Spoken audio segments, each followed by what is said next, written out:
Simon Cox, welcome to In the Box, mate. Thanks so much for coming on the show and agreeing to put up with me for an hour or so. Although I must say, I spoke to Big Flinty yesterday, and he said that you're Vegas roommate. So if you can put up with him for a whole week in Vegas, and I'm sure you can do an hour or so with me, mate. Yeah, no problem. Like, what a guy he is as well, by the way. But thanks for having me on. How's things, mate? Anyway, how's lockdown going? Yeah, not too bad. Trying to tick over, do a little bit. Now we're allowed to play golf, so I was out playing golf yesterday, so that was nice. But just trying to stay, try to stay sane a little bit and just get on with it, really. Yeah, of course. Right, okay, down to it then. Team time, reason why you're on. Now, I ask all my guests their thinking behind the name of their side. What was your thought process? I'll be honest. I've played with some really good players, and then I just thought, who was probably stand out in that time period, really. I probably could have changed every position with a different person, so it was quite hard, actually. And I understand how hard it is to pick an 11 when you have to. So it's it was interesting, but one I didn't take lightly. I know that. Cool, of course. So a little bit of thinking time on it. Okay, then we'll crack on. Who's in between the sticks, mate? We'll start off in goal. So I picked Ben Foster. I originally had Shay Given in there, but I originally picked Shay Given, but I went with Ben Foster purely on the basis that, just in training every day, he was unbelievable. And he can be left foot, right foot kicking. He was just incredible. You can understand why he went to Man United, although it didn't really work out too well in the end. But he was a one between the sticks. He was just incredible for me. Yeah, like I said, I think even though his Man United time was short-lived, just to have played for Man United, it says a lot about how good of a player he must have been.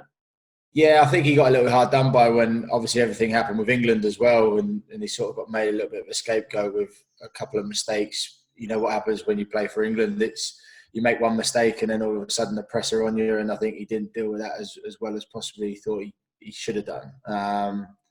But listen, football's football. People make mistakes, and you get criticised at the end of it. That's a problem. Yeah, no, of course, especially in that position as well in goal. Yeah. Right, okay then. Back four. We'll start off right back. Seamus Coleman, ultra professional, Mr. Consistent. Grew for the time that I had with him with Ireland, and obviously he's been at Everton now, I think 10 or 11 years now. So and submitting the right back slot under numerous managers at Everton. So it just seems to get better every year. And yeah, he was the one who, for right back, probably the only one really out of the 11 that I played with a few, but no one really too more consistent than him. Yeah, so it sounds like a bit of a no-brainer. I think he signed for Everton for £60,000 as well. Probably one of the Prem's best ever bargains, I'd say. Honestly, 60 grand from a team in Ireland, I think, and then all of a sudden, I think there was a chance he might have gone to Man United as well when David Moyes went there, and I think they were talking sort of 20s, 30 millions at the time, and if you buy him for 60 and sell him for 20 million, it's not bad business. No, certainly not. Okay, left back. Nicky Shorey, again, very, very consistent. Made a couple of appearances for England in the team when when Reading won the league, 106 points. He was, and then obviously to move up into the Premier League, where he got his England caps for playing for Reading. He was just his left foot. He never gave the ball away. That was a problem. He could always find strikers' feet. Wasn't the quickest. Never by any stretch was he the quickest, but very rarely got beat. And just ultra consistent. But a great lad as well, so helps. Yeah, I was going to say I had Simon Ferry on my show, and he said a bit similar to what you said in terms of he was such a good player, but he said he was a great lad off the pitch as well. So a few stories with him off the pitch. Yeah, yeah, a couple, yeah. Not that I can say on here, but yeah, a couple. I thought it might be. Right, okay then. Centre halves. Centre halves, I went for Richard Dunn and Anton Ferdinand. Richard Dunn had an unbelievable career as a player. You know, you've been at Man City, Villa, you know, top clubs. And my time with him with Ireland, he was just a warhorse. Literally, just carried everything. Thing is, people look at him as like a big fella and didn't look that quick. But when he got going, he was like rapid. Used to call him the Rhino. So like when he got going, and one of those things you didn't want is one of like him clattering into you, because he was like, he would hurt you. Yeah, but yeah, unbelievable guy, great fella, like really down to earth and just an all round nice guy, but an unbelievable player as well. Yes, certainly no arguments with him. I think when I was looking, he had like over 500 just Premier League games. So it says it all, doesn't it? Really. That's it. Yeah, I think he went underrated a little bit, to be fair, for what he was. You know, people just probably saw him as a sort of a roadblock, just someone to put in the way, but he was a little bit more than that, actually. Yeah. Technically, not the best player in the world, but so when you're a centre half, you want him to keep the ball out of the net, not be spraying diags and stuff. So, but yeah, he was he was definitely going straight in. Cool, easy net. So alongside him, Anton Ferdinand, you named him there? Yeah. So I played with Anton at Reading for a bit and at Southend, but for me, he was very cultured on the ball, can step in and play, can defend as well. Obviously, when he came to Southend, he wasn't the sort of player he was at Reading and at West Ham and Sunderland and stuff, but ultimately he was he was still miles ahead of everybody else, and you could tell that. That's one thing you sort of realise, that when you sort of go down the levels and you've seen a player who's played at the top level, you can tell why they've played there. And he was, just from communication, just being around it and wanting people to be better. He was one of those players. Yeah, no, for sure. And I think I had Josh Wright on a couple of weeks back, and he said exactly the same thing about Anton, to be fair. Yeah, good guy as well. So so right wing. Yeah, right wing. Yeah, who got? Right wing, Aidan McGeady. Okay, cool. So Aidan, proper flair player, can play with both feet on either wing. Got tricks in the locker. Can twist people up like a pretzel, mate. It was literally like he's very, very good. Could score goals as well. And when I had my time with him with Ireland, he was probably one of our standout players in the campaign qualifying for Euro 2012. He produced a lot of good moments for us and made like a lot of assists and stuff. So he went in there just purely on his flair, really, because he can create and stuff like that. So he was very good in that sense. Yeah, no, I think I've had Harry Arter and Simon Ferry both have come on the show, and they've both said exactly the same sort of thing about Aidan. So no surprise to see him in there. Other flank, who you got? Had Jerome Thomas. Jerome started at Arsenal. Did a few rounds at Charlton.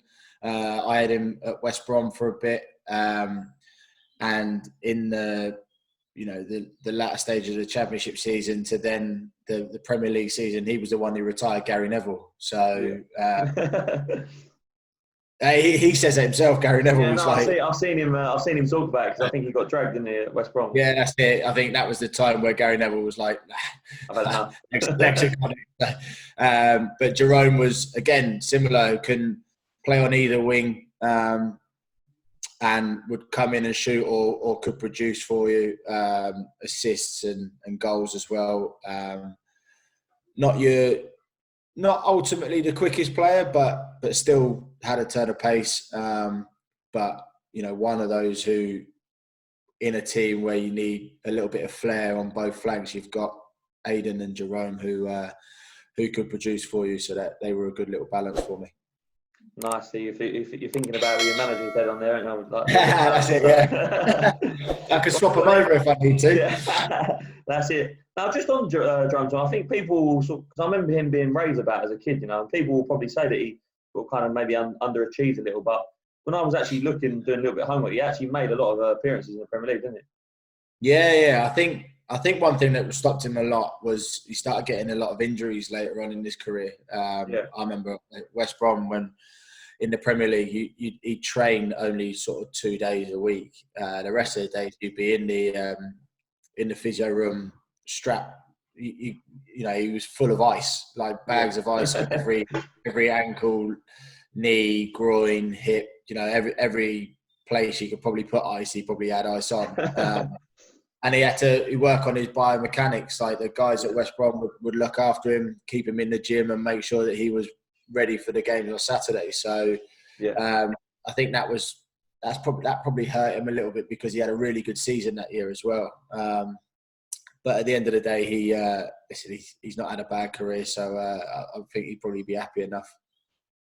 Oh no, for sure. Like I say, I'm sure there's many aspiring youngsters who would snap your arm off for the career he had. Okay, then centre midfielders. Who we got? I have Youssef Malumbu in centre midfield alongside Chris Cohen. Cool. So Youssef was at West Brom with me. Literally just sat in there, was the destroyer of the group. Basically, like your Claude Makelele, who just sit there, don't go over the halfway line, don't leave your centre half pairing isolated at all. And actually popped up with a couple of goals every now and again, which is a bit rare. But he honestly was probably the main reason, apart from one of the centre forwards, is why we got promoted that year.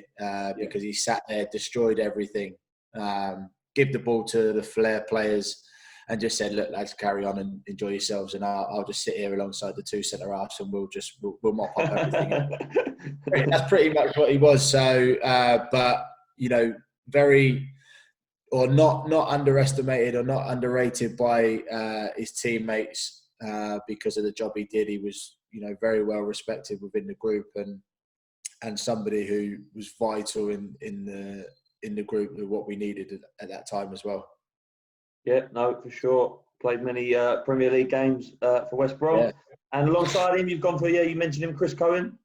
Chris Cohen, So to be fair, probably the player who should have had a better career than he did have. Yeah, because I was going to ask on that. Like, he was probably a bit of a surprise one because where he's been at Forest and he hasn't probably played in the Premier League as much as he's never played in the Premier League. You're probably thinking of all the players that you would have played with. So I'm intrigued to see how good he really was. Yeah, so him and Mark Noble came through West Ham Academy same time or a year apart, and there was actually more talk on Chris than there was on Mark Noble. Wow, yeah. Because I remember playing against him at Reading youth teams and stuff like that, and playing against them both. And then when you get to play with him, and you realise and you understand that he technically very good. Athletically very good, had power, had pace, had engine, had everything a box-to-box midfield player would need. He just got so unlucky with injuries. Really? I think, Derby were his nemesis, apart from the fact that when he scored against them, he would play, he'd do a knee injury, he'd be out for 6 to 8 months. The next season he would come back, and his first game back was Derby, where he did it again. Oh wow! So he was so unlucky, and at the time, again, it was a very similar one. I think there was talk about him potentially going to a sort of lower level Premier League club at the time because of how consistent he was, and because he'd done his knee again, he just there was obviously no hope in that. But one of those who, like I said, engine, ability, power, pace, everything that you kind of needed. And if he would have, stayed fit and stayed healthy, 100% would have played, a good few games in the Premier League and gone on to do some good things. Just because of the sort of level-headedness and the ability that he did have. Yeah, no, for sure. It sounds like he was an all-round player. And yeah, you mentioned about West Ham when I was doing the research. I think he was when he made his debut for them in the Championship, he was the youngest player to appear for them in 80 years. A club like West Ham. He was there from the age of 6, so it says everything about his pedigree, doesn't it? Yeah, I spoke to, we had one of the coaches come to Reading from West Ham, and I spoke to him about Chris, and he was like, he felt unhappy the fact that he had the career that he had, and the injuries that he had, because there was so much like good things coming out of him at the age of all the way through the academy at West Ham. So yeah, he was. But you speak to anyone at West Ham, I think they wouldn't speak highly enough of Chris anyway. So. Yeah, of course. And to be fair, like I said, he still had 10 years at a club like Forest. He probably expected them to get promoted at some stage, I would have thought. Yeah. But to be fair, he went to Forest. I think he was at Yeovil. Then he went from Yeovil to Forest, and they were in League One at the time, and got promoted to the Championship with them, and stayed at Forest for, like you say, 10 years or so. He's now part of the coaching staff in the academy there. So, he's very well loved and respected at that football club as well. Oh, cool. Interesting to hear about him. Okay, front two. Now, this is a position you played, so I did put myself. So, I went with Peter Odemwingie at West Brom, and then and the legend that is Robbie King as well.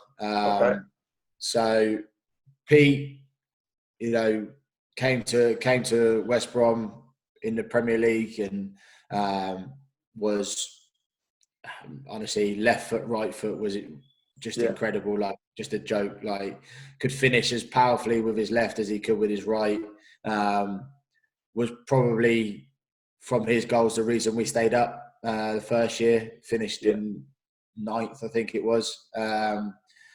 And he had a big price tag come with him. He came from a team in Russia. I think it was Lokomotiv Moscow. I think it was, and a lot fell on his shoulders. And to be honest, he came in and he was just, he took the Premier League by storm straight away. First season must have scored over double figures goals, and then second season played a lot, but obviously he had other players who were in and around it as well. So he had pace, could finish from any angle really, and just a natural born centre forward who liked to run in behind and just enjoy himself from scoring goals. Yeah, no, for sure. I remember some of the goal scoring runs he had in the Premier League was, amazing. And but I take it he wasn't there when he tried to run away to QPR, no? I don't know if I was there at the time or if I moved on at that time, but I watched that. I thought that was brilliant. I was hoping that he was going to be in the dressing room the day he had to come back. I can't remember if I was. I'll be honest, I don't really remember. But I remember watching it and I was just thinking, what are you doing?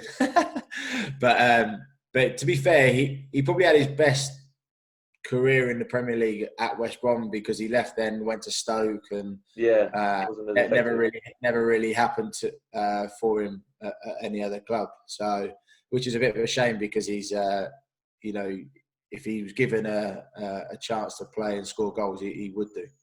Yeah, for sure. But it'll always be a deadline day legend anyway on the Sky Sports. That's it. Yeah, every time that deadline day comes up, he's the first one that gets put in there. Right, let's move on then. Like you said, you labelled him the legend there, Robbie King. Yeah, Robbie King. Listen, like, probably the best player I played with.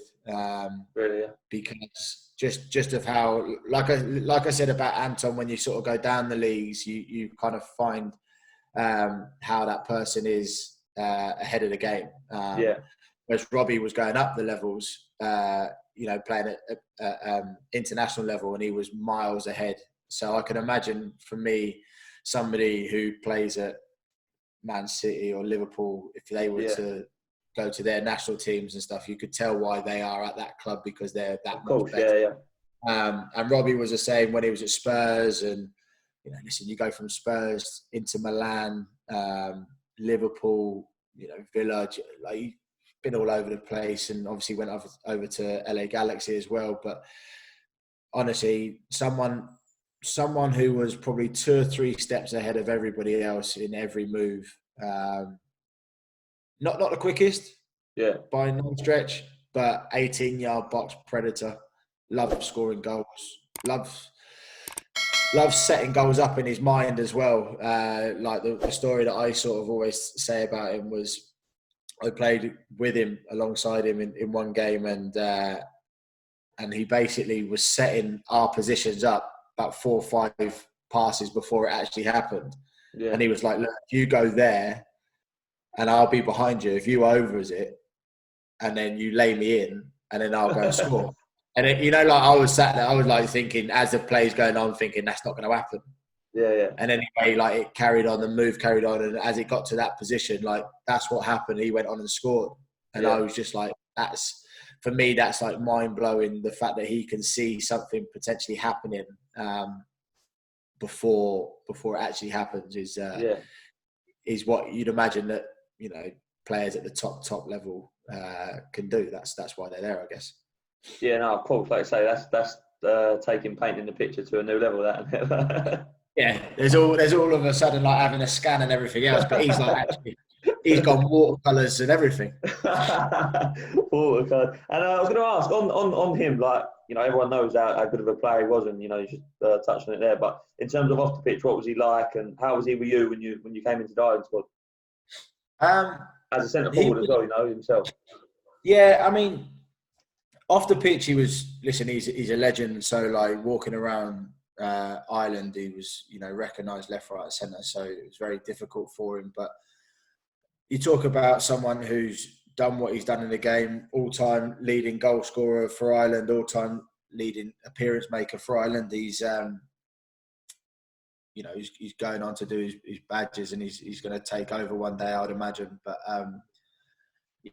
listen, off the pitch, he loved his drinks, which is fine, because which Irish person doesn't like a drink? So that's not a problem. But in proportion, do you know what I mean? Like, with everybody else, if we got a bit of downtime and stuff, you would sit and have a pint, or just sit around and chat to each other, and that was fine. With me, he was okay. I wouldn't say we were the best of mates, but I wouldn't say we were enemies at all. So that was fine. He was just, for me, I would have loved to have spent another year or 2 with him, and learned a lot more. I think I only really spent nearly 2 years with him. Sort of 2011 to about 2013 or so. So I would have loved to have spent another sort of 2 years and just learned a lot more. Because he was the kind of player that I like to watch. Like I say, someone who can see a little bit more of a picture, someone who can, who wasn't like I'm not, blessed with loads of pace, and someone who loves scoring goals. So I would have loved to have spent a little bit more time with him. And listen, you can't argue with what he's done in the game. So he scored over 100 goals in the Premier League. I think his total transfer fees is nearly 50 odd million or so. So it's not as if like you're going for peanuts either. So it's just a nice guy. Would happily pick up the phone and have a chat with him, no problem. But I wouldn't say that we were like the best of mates, but it's fine. Of course, that's great. And I see what you're saying about the Irish thing. I've got that. I just didn't get the proportion bit right. That's probably where I went wrong. not a lot of us do that. That's the problem.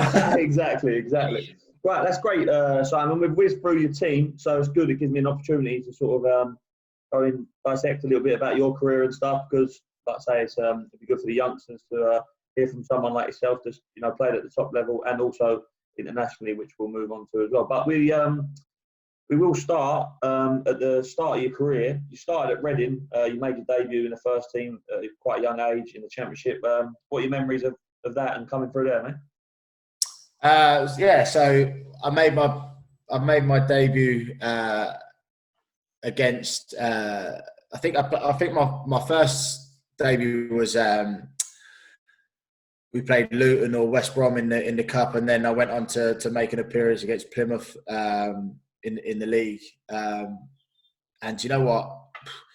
Both the first two games, so the Luton and West Brom game, massive blur for me, to be honest. Like, I remember the day I got the phone call to say I was involved, and I was still a scholar at the time. I wasn't even a pro, so I basically got told I was going to be involved, and then like the next day after, I signed a pro, because I think you had to be on a pro deal to play or be seen to be given a pro. So I literally woke up that morning of the game, and I hadn't slept the night before, and I was like nervous and everything else, thinking, if I get on, what if I give the ball away to we go out of the cup, and then that could be my career done in a second. But then like I got to the game and I was fine, and I was on the bench, and I was warming up and down the sideline and stuff like that, and then when I got 15 minutes or so to come on, I must have given away about 5-6 fouls. I literally ran around like a fly, and just like I just wanted to run around. Listen, you'd never be able to take your debut away at all. But I wish I was a little bit more sort of switched on and calm in my head, and just probably just try to experience it a little bit more. Because when I got there, honestly, it was so much of a blur. That I would love to sort of redo it again, and like I say, be a little bit more clear in your mind. Yeah, be a little bit more prepared. Yeah, because I didn't know. I literally had no idea. Like in your mind, like you obviously prepare yourself for your debut from like the age of 6, but when it actually comes along, got no idea. Like for me, I had like no idea what was going to happen. Yeah, see, that's interesting to hear as well, because like I say, you do prepare yourself coming through. I guess you come through at Reading like that as well as a youngster and stuff, and you're probably doing well in the youth team. But sometimes a lot of people, they sort of rushed into it, like you say, it sort of goes very quickly, doesn't it? Yeah, and like I say, I think I never really got a chance to. I think I would have been more prepared if I'd have been on the bench maybe 2 or 3 games before, and not got on. And then all of a sudden, I'd have been in that situation a little bit more. I would have seen people come off the bench a little bit more and sort of play their games and stuff. And I would have known a little bit more. I'd have seen it visually and been involved in it. Whereas that was my first game on the bench. It was my first game. And I was straight in, and I was like, oh, jeez. Like, this is so like far outside of what I was thinking would happen. But listen, I'd never change it for the world, of course. No, of course. Yeah. See, no time to paint pictures there, like Robbie there. No, that's it.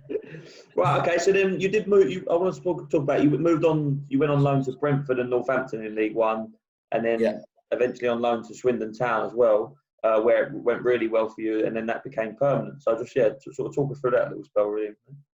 Yeah, so my first loan spell, I went to Brentford. I actually went as a centre midfield player. Oh, really? Because Reading at the time, I was sort of playing. There'd be times I'd play up front, and then there'd be times I'd play as like a number 8 in midfield, and just box to box play midfield. So I went to Brentford as a central midfield player, and to be fair, I didn't mind it. I actually thought it was okay. The loan spell itself didn't really go so well. Didn't really win too many games, and for me, I was there just to sort of get that experience of being involved in a first team a lot more, and training every day and that sort of stuff. But it didn't really work out as a central midfield player. I ended up going back to Reading for the last, few months of the season, and then I think I went back in January, and then all of a sudden went off to Northampton for the last 6 or 7 games of the season as a centre forward. Okay. Because I'd obviously gone out as a midfield player. They'd obviously Yeah. sort of seen it as, I don't think that's worked too well, so we'll send him out as a forward. So I went up to Northampton and started scoring goals. I think I scored 3 and 6 or something like that. Yeah. Like my first goal away at Leyton Orient. Like really enjoyed it. Actually, the season came to an end at a really bad time for me because I started to get in stride a little bit. But do you know what? Loved it. Loved that. Gave me the sort of appetite to come back for pre-season. And Reading had just been promoted into the Premier League and stuff, so there was no chance I was going to play. So I had to go out on loan the following season.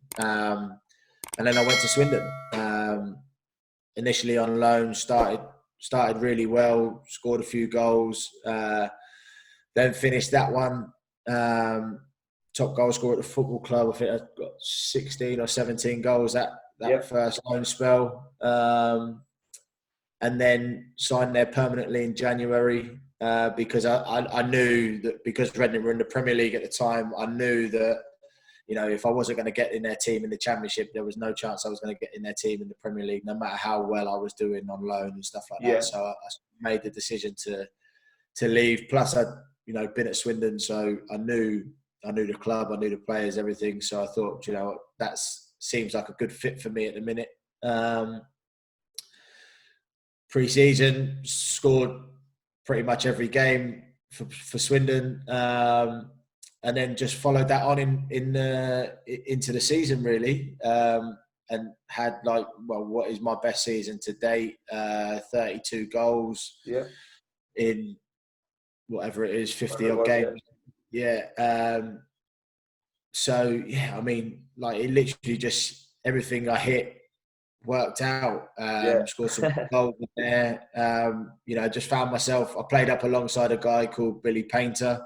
Who was a sort of big, bustly centre forward who basically took all the hits and knocks and bruises and left me to sort of be in the box and score the goals. I mean, it was probably the best time in terms of goal scoring that I've had, and just loved it, loved every minute of it because everything I was hitting was going in. So.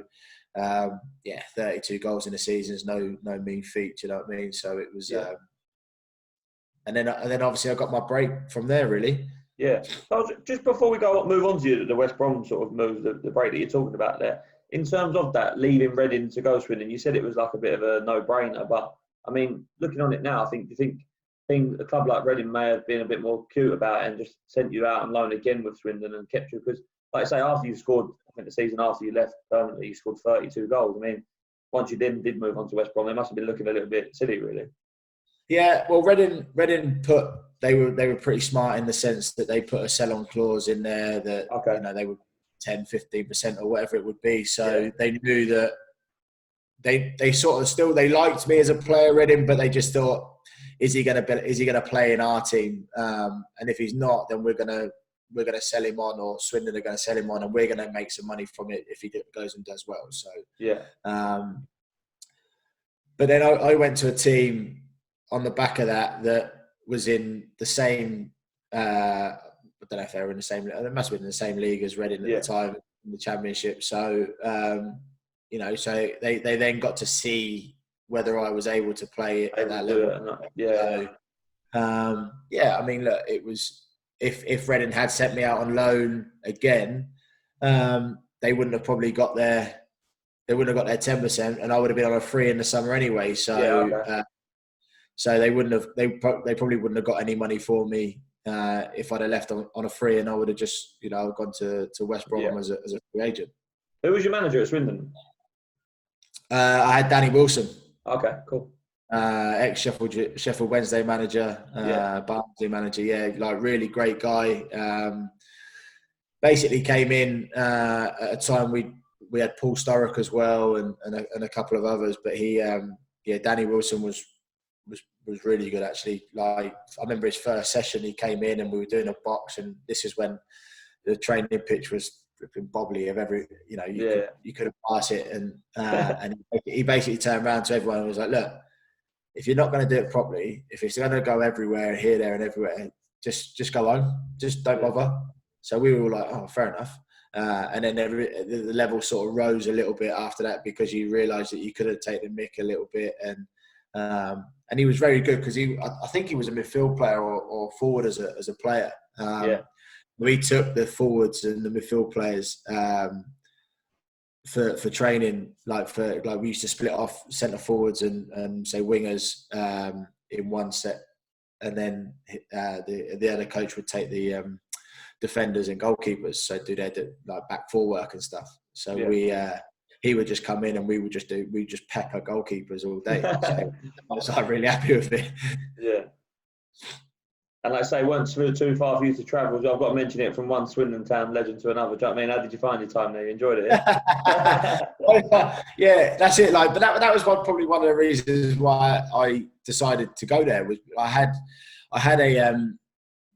a chance to go to Yeovil or Swindon, and my friend at the time, Lloyd Owusu, was at Yeovil, and he was like on the phone to me, and he was like, "Oh, come to Yeovil," and I was like, I'm not sure, like it's a little bit too far. Like, bearing in mind I was like only 18 at the time or so, 19, and I was thinking I've never lived away from home, and going over to Yeovil where I don't really know the place, and it's a long way away. I was thinking if I go to Swindon, I can stay at home, and it's a little bit easier for me. So I stayed and went to Swindon, and then, as they say, the rest is history.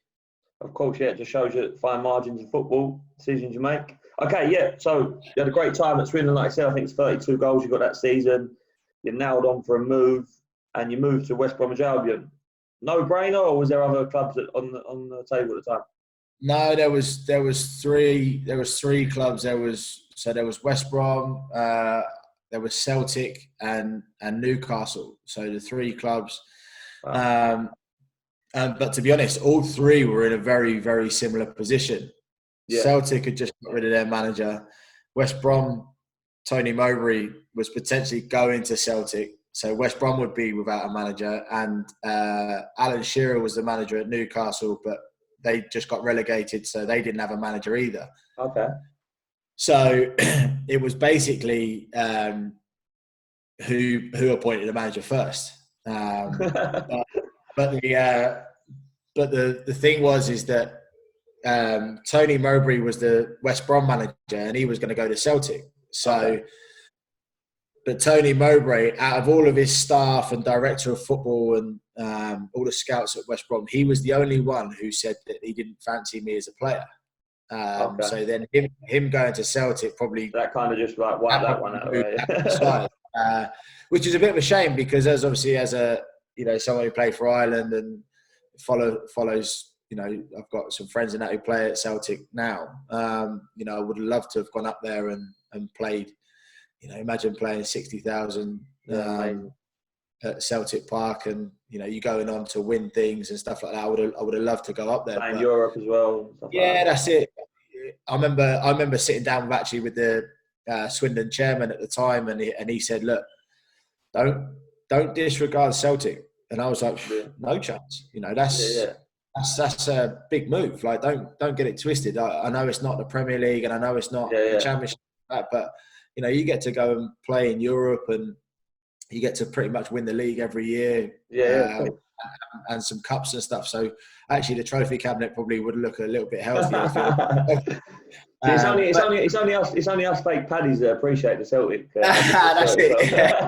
So no, I would have. I think if I'd have probably had my choice, I probably would have gone to Celtic. But because obviously I never really got to choose. It never really materialised.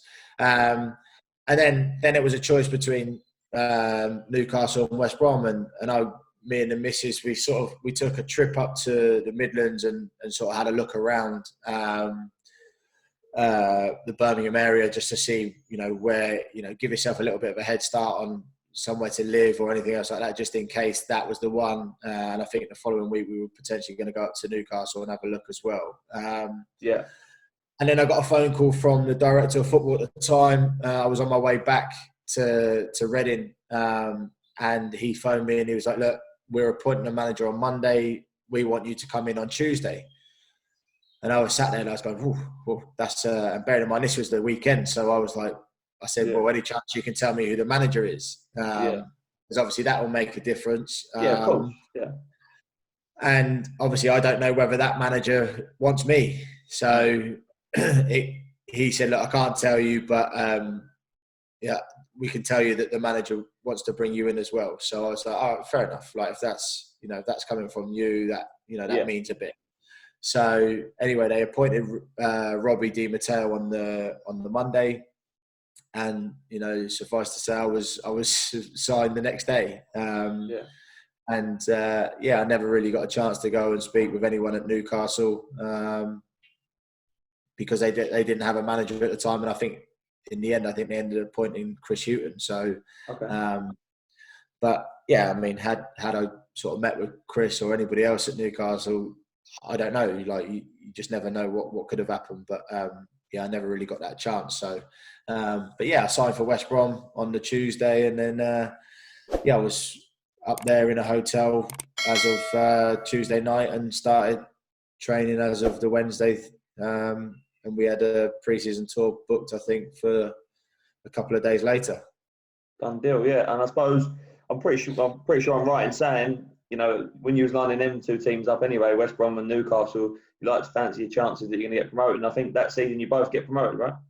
Anyway. Yeah, that's it. Yeah, finished 1 and 2. Yeah. I mean, obviously, my thinking was that whichever club I went to, I wanted to be in contention to win the league or go up and be in the Premier League. Ultimately, you look at the two teams and they end up finishing 1 and 2, and whichever one I would have signed for, I would have ended up in the Premier League the next season anyway. So it would have been fine. Of course. And right, okay. So you get promoted and you're a Premier League player. I mean, how did that feel? Sort of that summer, like the promotion and getting up and realising, you've gone from sort of League One with Swindon Town to being a Premier League player in the space of probably just over a year.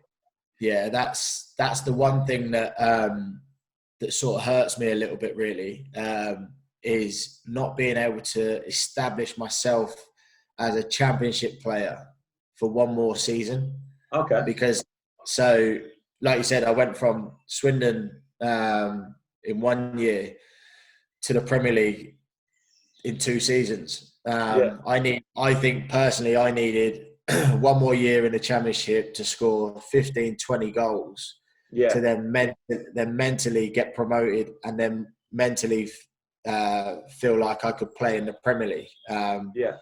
I'd gone from League One scrawny little kid to West Brom in the Championship to promoted into the Premier League, and then all of a sudden you've now got to try and establish yourself as a Premier League player when you hadn't even established yourself as a Championship player.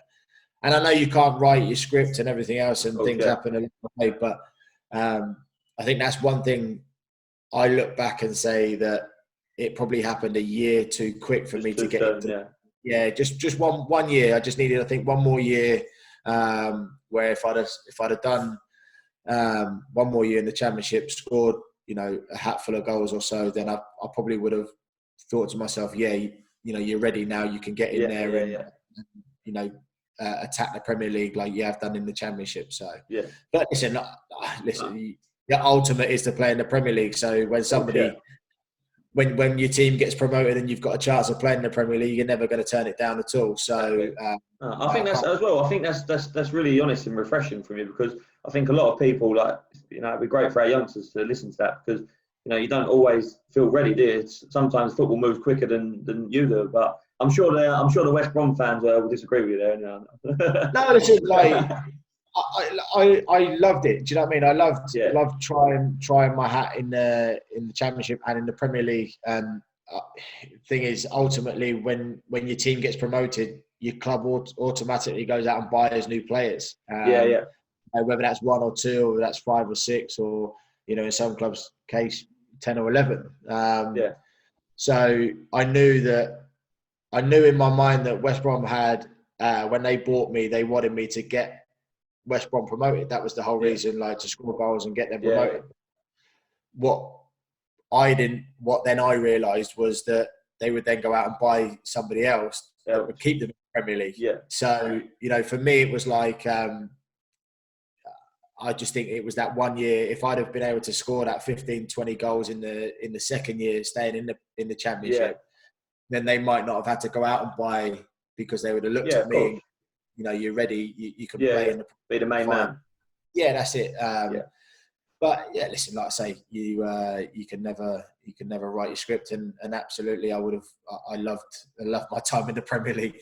Yeah, exactly. It was a bit of a baptism of fire though. First day of the season, 6-0 at Stamford Bridge. Remember much about that? Yeah. Do you know what? Actually, it was one of those. I got injured in pre-season, rolled my ankle, done ligaments in my ankle, and was basically training on my own to try and get myself ready for that first game. And I spent, I think, probably 2 weeks literally busting my ass off to get fit for the Chelsea game. And I was on the bench, and I came on after sort of came on with 20 minutes to go or so, and I had a chance. And again, it was one of those. I was such a rabbit in the headlights, because I'd never prepared for the Premier League, and I remember opening out, and if I was doing it now, I would just bend it. And I went to shoot, I went to hit the lever off the ball, and ended up scuffing it. And I was like, "Oh, what are you doing?" But I just remember that time, and I was thinking to myself,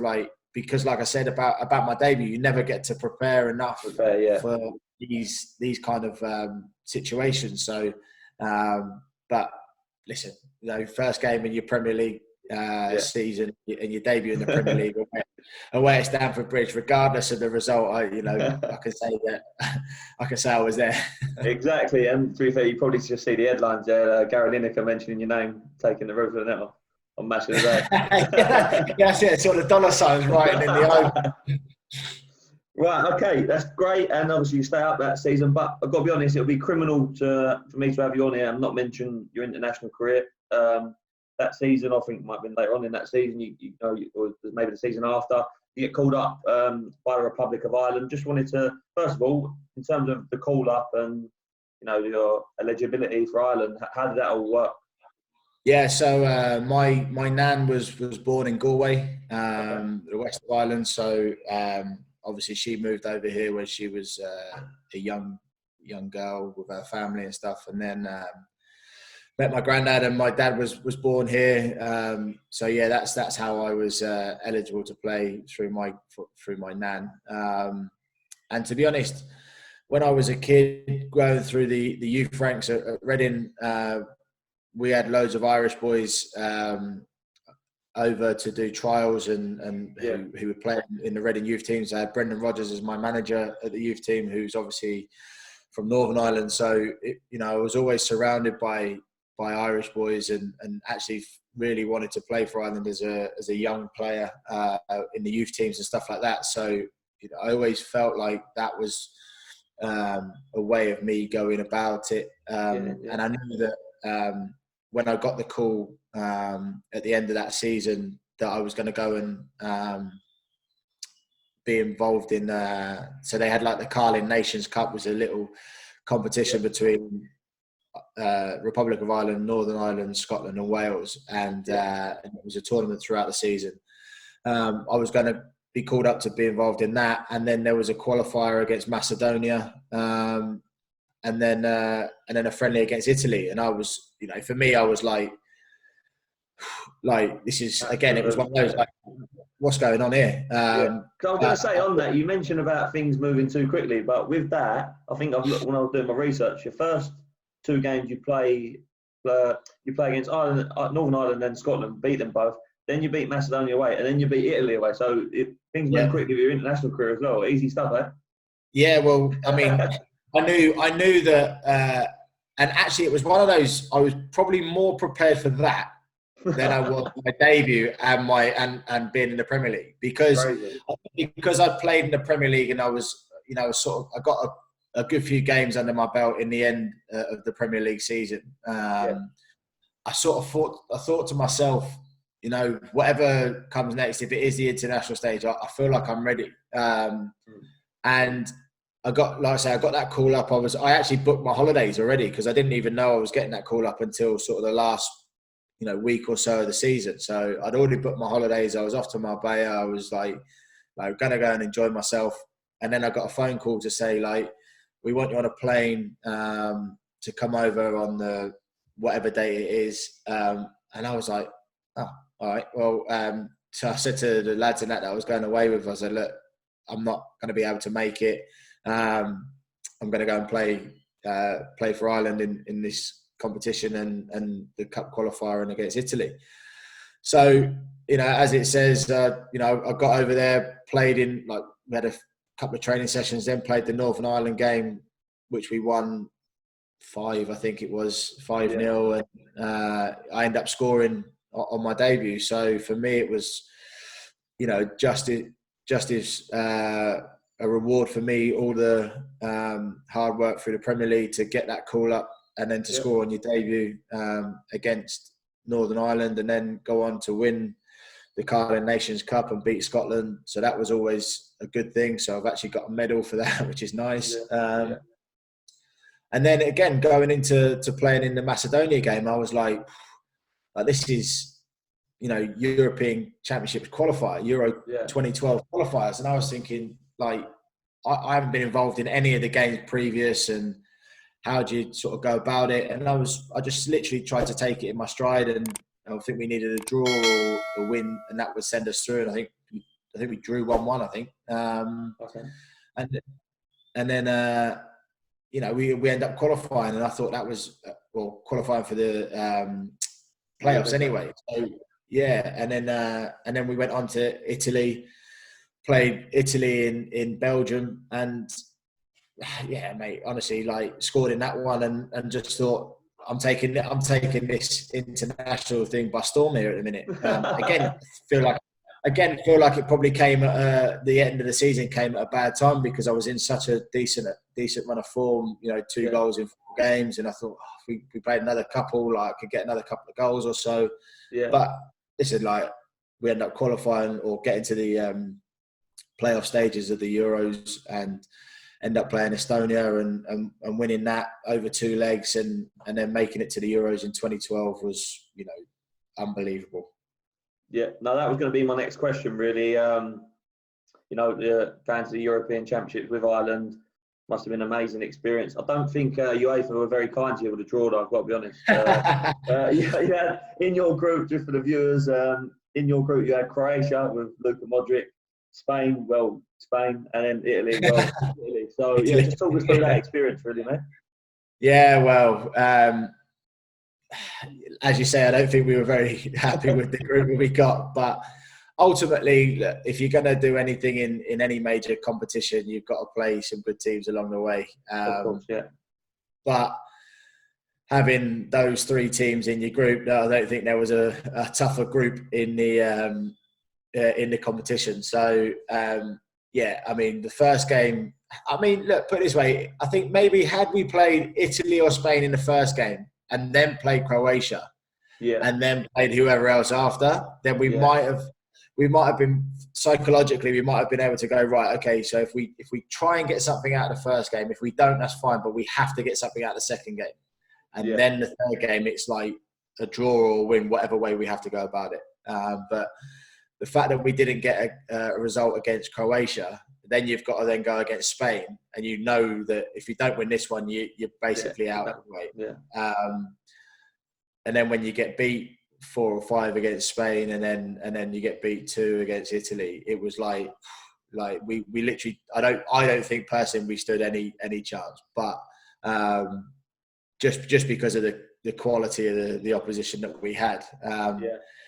But listen, I would never change it for the world. The build up to the games and just being around the group in the camp and everything else, it was just something that, unless you're sort of in it, you can never really explain. But it was one thing that I would have loved to have gone potentially to the World Cup in 2014. Like I say, if I'd have spent another couple of years with Ireland, but listen, no, you're never going to change that for me, and that was something that I deem as one of my proudest moments in football. Yeah, no, for sure. And like I say, it's an amazing achievement, and that'll move me on to me. That'll be a part of one of my last questions, actually, if you can remember that sort of tournament. Because, last few questions, really, Simon, before I let you go, mate. Couple of fun ones, couple of more serious ones for the younger listeners. So, first, I was going to ask there, played against, in terms of players, we spoke about players you played with. What about in terms of players you played against? So, for me, it'll be either a centre half who one of the toughest centre halves who's marked you, and then probably just a select few players who really stood out probably from that tournament. I would imagine it'd be. Yeah. So obviously, when you said about Spain, it's Spain. Like Spain are just the pinnacle at that time. Like you're talking Casillas in goal with Ramos and Piqué and Xavi and Iniesta, Busquets. All of these players literally just come to mind straight away. So, for me, the ultimate defender was Ramos. He was incredible. Just the way that he goes about it, and to listen, if you're playing at Real Madrid for 12, 13, 14 years, whatever long he's been at Real Madrid now, it's you're not an average player if you're playing at Real Madrid. No. So. And listen, he's won pretty much everything you can ever win in the game. So he's a defender I always say to people, like, he's ultimate for me. Got that nastiness as well. Yeah, sometimes he goes over the line, but if you play with that nasty streak, sometimes you're going to go over the line a little bit.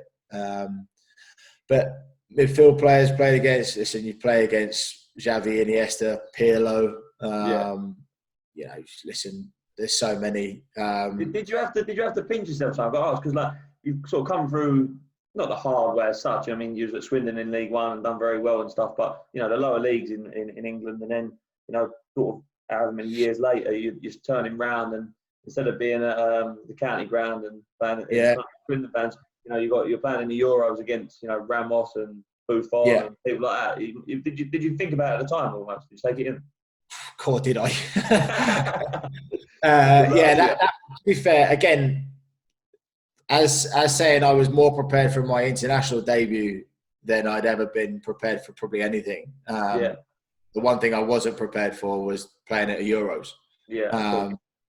Because again, a similar thing, I'd never thought I'd ever get there. But when you get the chance to start against Spain, and then all of a sudden you're like, your sort of main role is to get in and around Busquets and Xavi, and you're turning around and you're going, there's 5 of them in it, there's 6 of them in it. Like, there's no chance, I can't get. So I was not prepared for that, and that again felt like rabbit in the headlights a little bit, trying to get close to the ball. End up being dragged at half time, and probably rightly so, because I literally had no idea what was going on. But I mean, look, you can't. I think unless you're there pretty much every couple of years in major tournaments, I don't think you can prepare for them. But like I say, I would never change it. No, definitely not. Right, okay. Next one, I'm going to go with. Now, this will be a difficult one because I can remember 3 top goals you scored, but favourite goal. I can remember you as the king of the old over-the-head touch finish. I remember 2 of those. I think one for Swindon, one for Forest against Birmingham. And then I also remember a worldie at White Hart Lane. So is it one of those 3, first of all, and what one are you going to go for? Well, I think my best goal is the Birmingham one, the one for Forest. As much as I love the Swindon one and the one at White Hart Lane, I do. I think the Birmingham one was ultimate for me. Touching little lob over the keeper was just, I think, because of the distance the ball travelled and all of that sort of stuff. So I think that's my ultimate goal for me. Okay, cool. But the other 2 were good though. So if our followers and listeners want to watch them, Yeah, and I've got a lot of Spurs fans who hate me for my goal at White Hart Lane as well, which gives me a lot more joy. And I see Sharon's fellow Clarkie, Marco, he's a big Spurs fan as well. So yeah, I know. there'll be one to give him a bit of stick about as well. Okay, right, we'll move on. Now, you're playing out, before lockdown stopped all the football, you was playing out in Australia. Do you want to tell us a little bit about how that move came about and how you enjoying it over there? Yeah, so we just basically stayed up last day of the season last year with Southend, and I had an opportunity to go over to Australia in the summer and sign for a club over there. But I still had one more year on my contract at Southend, so that wasn't possible. Teams over in Australia, they don't buy anybody. Everyone's free contracts, or contracts get torn up in England and then they can go over. So we realised it wasn't going to be feasible, and then change of manager, change of direction at Southend. Then gave me an opportunity to go over to Australia in January. I got a phone call from the guys over there and said, "Look, would you still be interested to come over?" And I was like, I had a chat with the missus and the family and that, and I said to her, "Look, why not?" I'll be honest. I think if I'd have stayed for one more year, if I'd have stayed for this year at Southend, I probably would have ended up retiring. But actually going over there and enjoying my football again, and it's amazing what the sunshine can do for you, and a little bit of vitamin D and bring a smile to your face. It's actually made me enjoy football a little bit more again. So so that's basically how it came across, and I've loved it actually. Apart from the fact that you're 5,000 miles away from all your family and friends and stuff, but going over there, having a new life experience and going on an adventure a little bit. I've really loved it. Yeah, no surprise to hear that. Over there in Sydney. Just say, you mentioned it there. Next one, really, retirement. You did mention it there. Hopefully, the sun there. If you get on with the sun, if you get on with the sun that well over there, hopefully it'll be a few more years. But after football, any thoughts on what you might do? Yeah, so I've done my B licence. I'm in the final stages of my UEFA A licence. So I want to go into the coaching management side. Actually, this sort of time period that we're in now has given me a lot of time to reflect on what I want to do after football. And actually, reaching out to players or ex-players who have become managers, or players or coaches that I've played with or under. I've just been reaching out to them and just sort of getting insight into what they do on a daily basis, how they're coping with this period with their players, and just sort of picking their brains really. So ultimately the management side of things is where I want to go into, just because I love the game, and I feel like I can help produce and sort of improve players. I kind of want to go into that sort of level of coaching and make sure that we're producing some good players, whether that be in the academy level setup, or whether that be at first team level, or just going in as being a coach, and whether that be player specific or position specific coaching. I don't know. We'll find out. Okay, cool. Yeah, watch your space. In a little striker coaching role for you then. That's it. I wouldn't mind it, to be fair. Perfect. Right. Okay. Last one, really, Simon.